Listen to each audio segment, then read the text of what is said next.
కాంగ్రెస్ ఎన్నికల కమిటీ సమావేశం ముగిసింది. ఏపీలో 58 అసెంబ్లీ స్థానాలు, 8 లోక్సభ స్థానాలకు మినహా అన్ని నియోజకవర్గాలకు అభ్యర్థులను ఖరారు చేశారు. కడప పార్లమెంట్ నియోజకవర్గం నుంచి వైఎస్ షర్మిల పోటీ చేయాలని కాంగ్రెస్ ఎన్నికల కమిటీ నిర్ణయించింది. మిగిలిన చోట్ల అభ్యర్థులను ఖరారు చేసింది. ఈ రోజు అధికారికంగా పార్టీ ప్రకటించనుంది. ఎన్నికల కమిటీ ఖరారు చేసిన పేరుల్లో విశాఖ నుంచి సత్యరెడ్డి ఎంపీ అభ్యర్థిగా ప్రకటించనున్నారు. తెలుగుసేన పార్టీ అధ్యక్షుడిగా సత్యరెడ్డి, గద్దర్ చివరిగా నటించిన ఉక్కు సత్యాగ్రహం సినిమాను సత్యరెడ్డి నిర్మించారు. అయ్యప్ప దీక్ష, ప్రశ్నిస్తా, సర్దార్ చిన్నపరెడ్డి సహా 33 సినిమాలను ఆయన తీశారు.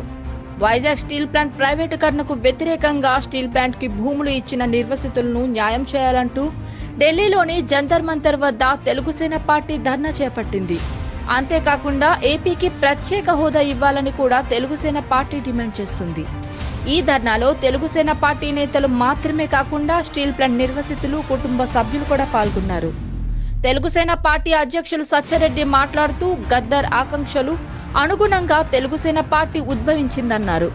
ఏపీకి ప్రత్యేక హోదా, విభజన హామీల కోసం తెలుగుసేన పార్టీ పోరాడుతుందని తెలిపారు.